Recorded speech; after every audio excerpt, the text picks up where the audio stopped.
Welcome to episode 418 of the Selling Your Screenplay podcast. I'm Ashley Scott Meyers, screenwriter and blogger at sellingyourscreenplay.com. Today I'm interviewing actor, writer, director Kent Moran.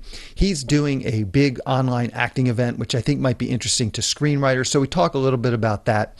He's also written and directed a number of screenplays, so we talk about that as well and how he got those films produced. And he's also an industry judge for SYS's six-figure screenplay contest, so stay tuned for that interview. If you find this episode valuable, please help me out by giving me a review in iTunes or leaving a comment on YouTube or retweeting the podcast on Twitter or liking or sharing it on Facebook. These social media shares really do help spread word about the podcast, so they're very much appreciated. Any websites or links that I mention in the podcast can be found on my blog in the show notes. I also publish a transcript with every episode in case you'd rather read the show or look at something later on. You can find all the podcast show notes at www.sellingyourscreenplay.com/podcast, and then just look for episode number 418. If you want my free guide, How to Sell a Screenplay in 5 Weeks, you can pick that up by going to sellingyourscreenplay.com/guide. It's completely free. You just put in your email address and I'll send you a new lesson once per week for 5 weeks along with a bunch of bonus lessons. I teach the whole process of how to sell your screenplay in that guide. I'll teach you how to write a professional logline and query letter and how to find agents, managers, and producers who are looking for material. Really is everything you need to know to sell your screenplay. Just go to sellingyourscreenplay.com/guide. So now let's get into the main segment. Today I'm interviewing actor, writer, director Kent Moran. Here is the interview. Welcome, Kent, to the Selling Your Screenplay podcast. I really appreciate you coming on the show with me today. I really appreciate being here. Thanks for having me.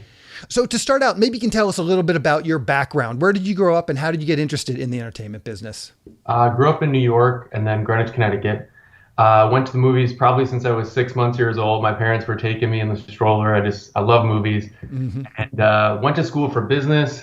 Out of college, I decided, you know what, I don't want to do this. I want to do acting. So I moved into New York City and just started from there, just became an actor. And and then from there, it's sort of been a project. Yeah, perfect. So let's talk about that. I think the plight of a struggling actor is similar to a writer. So maybe you can give us a couple tips. Like, so you get to New York City. What were some of the things that you did to establish yourself? Getting an agent? Did you get a job in the industry? Maybe talk through that. Sort of how did you get those first couple acting gigs? Yeah, it's a great question. So I didn't know anything about it really, like until I started taking classes, which everyone should do as an actor at least. And then when I was getting out there, I started with extra work and just sort of like getting on projects and seeing what it was all about. And that first year I was lucky enough to like get into some good classes, meet some casting directors, book some work. And sort of from there I got an agent and then it just was step by step kind of thing. But yeah, that's sort of why I started the acting school that we run as well, just because we want to teach people how to sort of sidestep a lot of the mistakes I made, a lot of mistakes you make when you first don't know what you're doing. But yeah, it's just sort of like I learned by doing, Gotcha. And classes. Yeah. So you've written and directed a number of projects.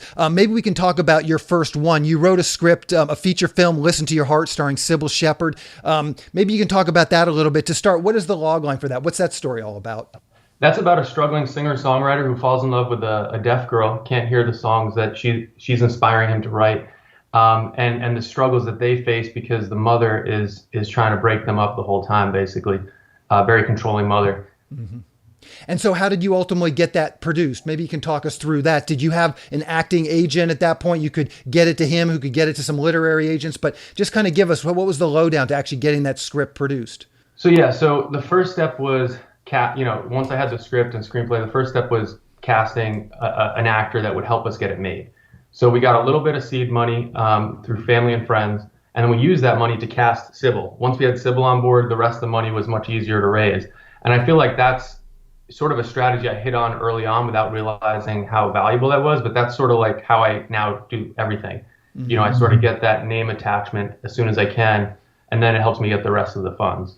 Gotcha. So talk about that a little bit. How did you get Cybill attached? One of the things that I think is a little bit of a myth, that writers fall into this trap where, because you do hear of this happening every once in a while, where you get the script to an A-list actor and they love it. So they sign a letter of intent, it's not a pay or play. They just sign it and really help the writer champion that project. What I find when you really talk to filmmakers, 9 times out of 10, it's not a letter of intent. It's really a pay or play offer that you make. And I'm just curious, what did this actually look like? What are those, to getting someone like Cybill Shepherd signed on to your project, what does that actually look like? Yeah, that's a great question. For that one, it was not a pay or play deal. We were able to do it without that. I think it was the fact that, the script was sort of an emotional like script that just happened to be up her alley of what she does and was going to showcase her well. She was like, a good leading role in that. Yeah, I don't know, maybe it was luck or whatever, but what we did is we got a casting director on board that had a lot of good relationships. He had cast things like, if I remember correctly, like Minority Report and stuff. So he believed in the script. I think it's about finding champions for the project. So I was sending the script out to a bunch of casting directors, a bunch of producers, et cetera. And then, a lot of people didn't gravitate with it. Some people did. And those people I used to champion and try and build the package. So he had a relationship, got it out to her, and she signed on. So the seed money that you raised, where was that seed money spent? Was that spent on the casting director? That was really, the casting director did it for basically free, to be honest. Like, it was insane. But that was really spent on the offer itself.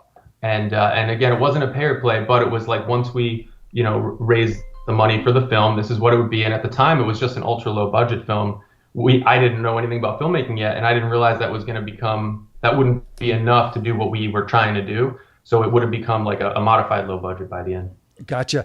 And I'm curious, at this point in your career, was that one alley you were trying to just basically produce it yourself? Or did you send it out to like agents, the script out to agent managers and producers? Did you try and sort of go the more traditional writer route where you get the script out there and just try and sell the script? It's a good question. This was in 2008 when the writer's strike was going on. So I felt like I didn't have a choice. I just wanted to make it myself. And it did feel good. Like I had more control over it and just the ability to try and get it made. And it was not easy. Like, I know I'm making it sound easy. It was not. I was probably spent 8 months, trying to knock on doors and get this thing going. I do think like you can't do it yourself. Getting other people to help you, attaching the right people to help you can definitely make a difference in getting it made. Mm-hmm. Gotcha. So where did this idea come from? What was sort of the genesis of this story? Well, my uncle is deaf, and there's other things in the movie that I don't want to give away that come in sort of the second act that are also very personal to me. So I actually dreamt the idea one night, and I woke up in the middle of the night, wrote down notes, etc. And that's sort of how I get a lot of my scripts. And then what happened was I did that for about 2 weeks. I just wrote notes after notes, and then I just banged out the script in like 2 days when I actually wrote it. And again, I was a new writer, had a lot to learn about it, rewrote it a bunch of times before the final, but that's sort of how it came to me. Gotcha. And I'm curious, at this point, how much experience did you have producing, writing, and directing? I noticed on IMDb you've done a number of shorts as well. How much had you done prior to this in terms of producing and writing and directing? And how much did that help? Yeah, so I did nothing before. Okay. You just had acted. I had just acted. I had acted in a bunch of things, but nothing writing and producing. And I wasn't going to have my hand in directing it. I was just going to write it and act in it. And the way it ended up working out, I sort of directed with my brother the second half of that project. So yeah, it was really my film school. It was how I learned everything. Gotcha. Okay, let's talk about your next feature film, The Challenger, which you wrote and directed as well. Maybe same thing. You can give us kind of a quick logline or pitch. What is that film all about?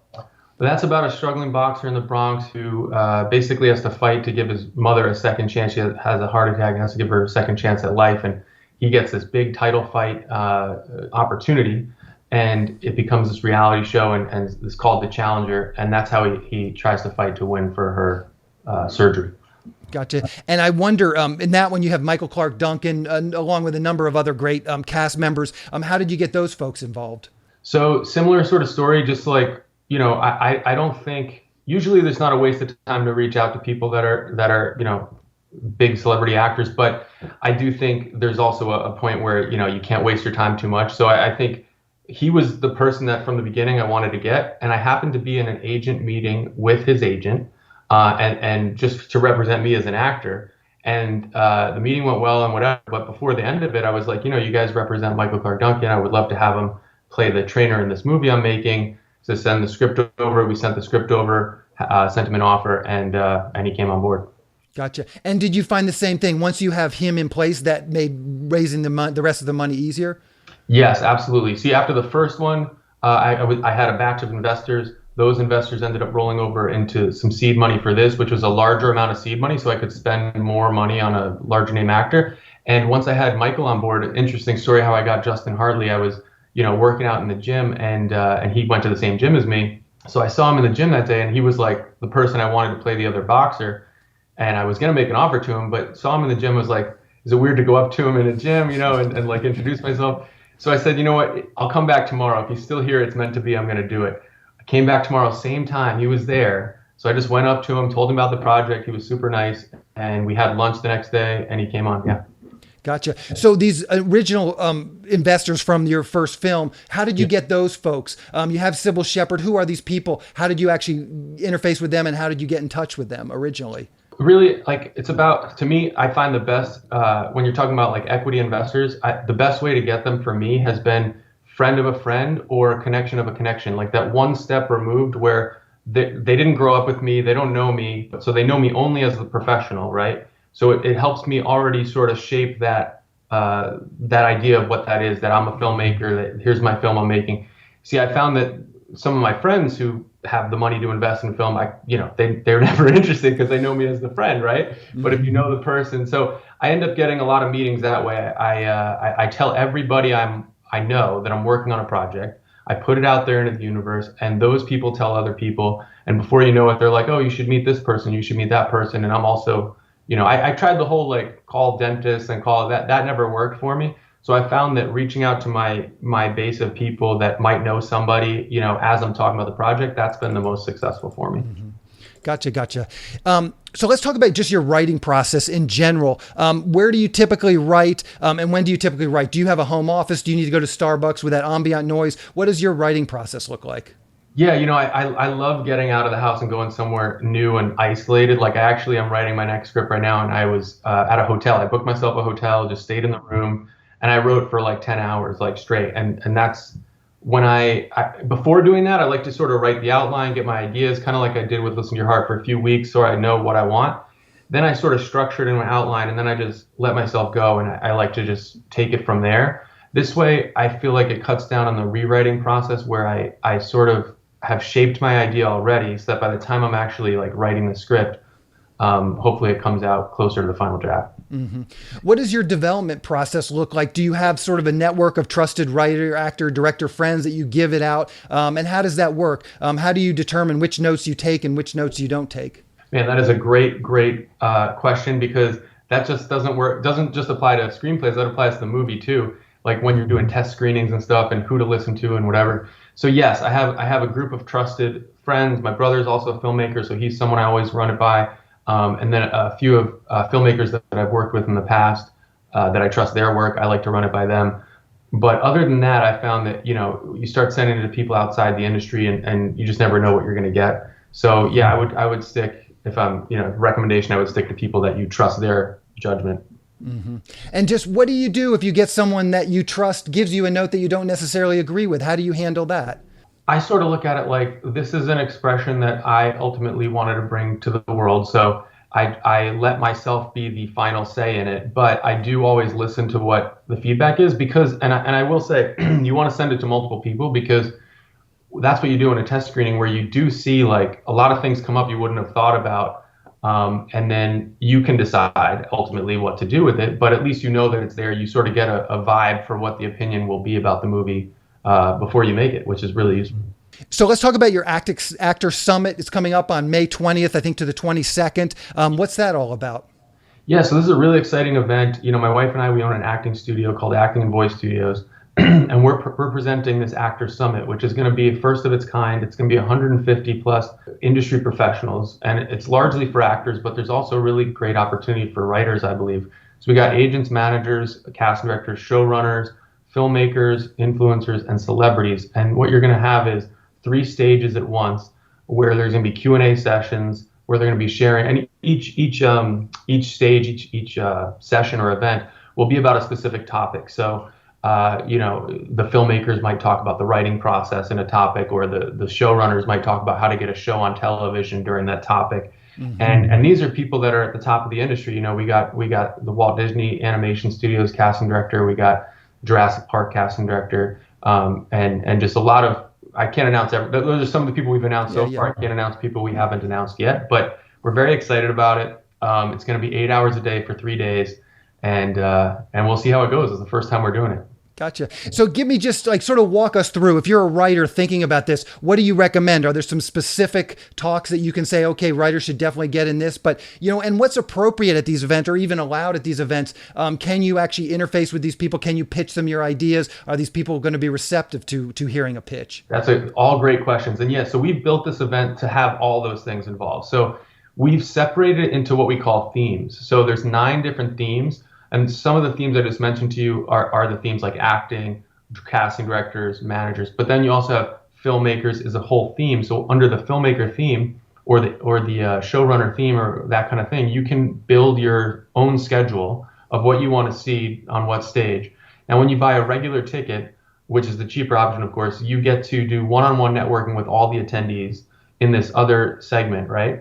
And then if you buy a VIP ticket, you actually get to network one-on-one with video chats now in the event itself with the industry professionals that want to do that. So there could be some filmmakers there. There are going to be filmmakers there, showrunners there that you could actually pitch your idea to in that one-on-one video chat. Mm-hmm. Gotcha. And is your acting studio in New York? So it was in New York, but during the pandemic, we decided to actually close our physical location, and now we're just worldwide online. Gotcha. So everything's online. So we have all the major people from New York and LA, but also Atlanta we focus on, and we even have some people overseas.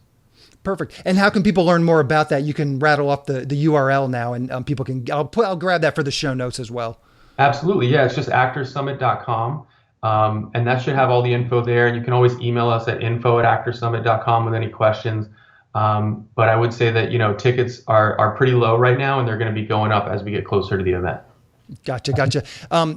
I always like to end the interviews just by asking the guests, is there anything they've seen recently, HBO, Netflix, that you think would be really great for writers to check out?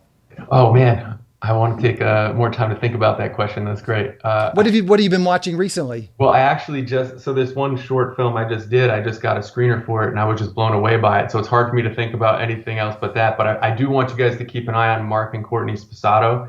They just got into CineQuest with this film, and it's going to be a great film. Now let me think.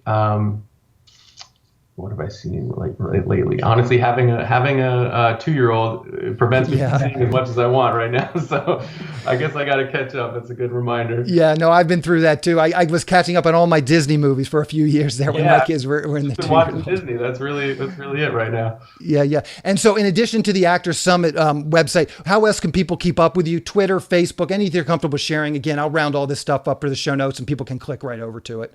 Yeah, absolutely. So you can follow me at Kent Moran at pretty much all the, Instagram, Twitter, Facebook, and what else? YouTube, Spotify. So perfect. I'll get all that stuff for the show notes. Kent, I really appreciate you coming on and talking with me today. Lots of great information. Yeah, I really appreciate it too. And I want to say you do a great service for writers, and I love the scripts that I'm reading with you guys. So okay, yeah, thank you. Yeah, and I will mention that too. Is you've been one of our industry judges the last couple of years for our screenplay contest as well. Yeah, and I love to. What I love about what you're doing is these are actual scripts that can be made on a lower budget that someone like myself can put into production. So it's really helpful for us producers to have this database of scripts like this. It's great. Yeah, perfect. Well, I appreciate that. So, Kent, good luck with the Actors Summit. We'll definitely be in touch. Thanks. Yeah, I appreciate it. Thank you. We'll talk to you later. Bye-bye. Bye. SYS's From Concept to Completion Screenwriting course is now available. Just go to www.sellingyourscreenplay.com/screenwriting course. It will take you through every part of writing a screenplay, coming up with a concept, outlining, writing the opening pages, the first act, second act, third act, and then rewriting. And then there's even a module at the end on marketing your screenplay once it's polished and ready to be sent out. We're offering this course in 2 different versions. The first version, you get the course, plus you get 3 analyses from an SYS reader. You'll get 1 analysis on your outline, and then you'll get 2 analyses on your first draft of your screenplay.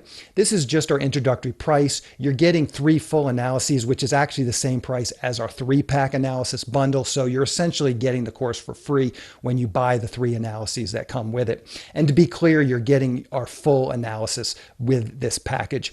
The other version doesn't have the analysis, so you'll have to find some friends or colleagues who will do the feedback portion of the course with you.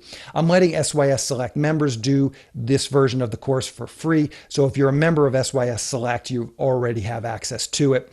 You also might consider that as an option. If you join SYS Select, you will get the course as part of that membership too. A big piece of this course is accountability. Once you start the course, you'll get an email every Sunday with that week's assignment. And if you don't complete it, we'll follow up with another reminder the next week. It's easy to pause the course if you need to take some time off, but as long as you're enrolled, you'll continue to get reminders for each section until it's completed. The objective of the course is to get you through it in 6 months so that you have a completed, polished screenplay ready to be sent out. So if you have an idea for a screenplay and you're having a hard time getting it done, this course might be exactly what you need. If this sounds like something you'd like to learn more about, just go to www.sellingyourscreenplay.com/screenwriting course. It's all one word, all lowercase. I will, of course, link to the course in the show notes, and I will put a link to the course on the homepage up in the right-hand sidebar. On the next episode of the podcast, I'm going to be interviewing MJ Palo and Andrew Agarello. They run the Reno Tahoe Film Festival, but also are filmmakers themselves. They're producing the winning shorts from this contest, and they will produce a short pitch of the winning feature script. MJ Powell is also an accomplished screenwriter, so we talk about her career and how she sold her first feature film screenplay. So keep an eye out for that episode next week. So to wrap things up, I just wanted to do a quick review of a new sci-fi Netflix film called The Colony. So again, I'm doing these TikToks where I do 1-minute reviews of films. I try and make one important screenwriting lesson in each video. If you're on TikTok, please give me a follow at Ashley Scott Meyers over there. Any feedback you have on these, please do email me. I'm always curious to hear what feedback. So again, the film I've been looking at over the last week is a new sci-fi Netflix film called The Colony. So the film opens with some astronauts returning to Earth after the elites of humanity fled 2 generations ago because the Earth became almost uninhabitable. And now they're sending back some astronauts because no one on the new planet that they fled to can have children. So they want to go back to Earth and see if there are any children on Earth. So the astronaut space capsule crashes into the ocean and water starts to fill into the capsule. This is right out of the gate, the first thing that happens in the movie. And then one of the astronauts, of course, gets stuck in the capsule as water is filling in, and another astronaut is there trying to get that astronaut free. And I'm thinking, wow, how are they going to get out of this? It's super dramatic and really hooked me right off the bat. But then they didn't really get out of this danger. There was no clever twist or anything. It just sort of cuts, and the next thing we know, the 2 astronauts are okay. So it was sort of a filmmaking trick where the director made us think there was grave danger for these characters, but apparently there really wasn't. Audiences are really smart, and when you start to do this, the stakes of the story start to really evaporate, because then the next time something dangerous happens, we know that no matter how dangerous it appears, the director can just cut without explanation and everything will be okay. And I felt like this actually did happen throughout this film, and I'll give another example. In the very next scene, the main astronaut gets thrown down a pit. I mean, it looks like this pit is maybe 25 feet deep, and remarkably, she's totally fine just getting thrown down this thing. The more the director does this, the more we stop believing in the actual danger. It no longer feels real. One other thing that struck me about this film is that as a screenwriter, it's an incredibly high concept premise. And again, it's these elites that have fled Earth 2 generations ago, and now they're sending astronauts back to this almost uninhabitable Earth. One thing I hear often from producers is that they are always looking for grounded sci-fi films. And by grounded, I mean films that aren't sci-fi epics like Star Wars that require all sorts of expensive sci-fi sets, spaceships, and elaborate costumes. these films play really well worldwide, unlike things like comedies and dramas, which don't always translate from culture to culture.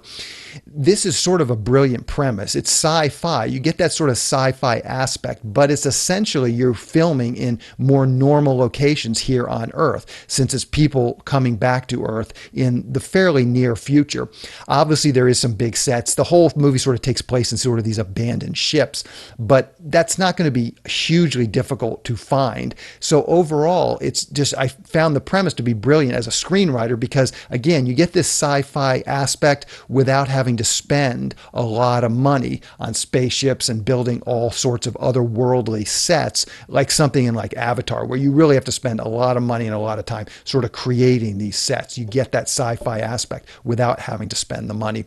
And I don't want to give the impression from my first note where I was sort of criticizing sort of the drama and the releasing takes. I don't want to give the impression that I didn't like this film. I actually really did like it. As a screenwriter, I can literally criticize any film. That's just, sort of the critical mind that goes along with studying and being a writer. So if you're into grounded sci-fi films, definitely check this out. This one had kind of a cool indie vibe to it. I mean, it's Netflix, so it's not really an independent film, but definitely sort of a little heady and sort of grounded sci-fi. So definitely check it out if you're into those types of films. Anyways, that's the show. Thank you for listening.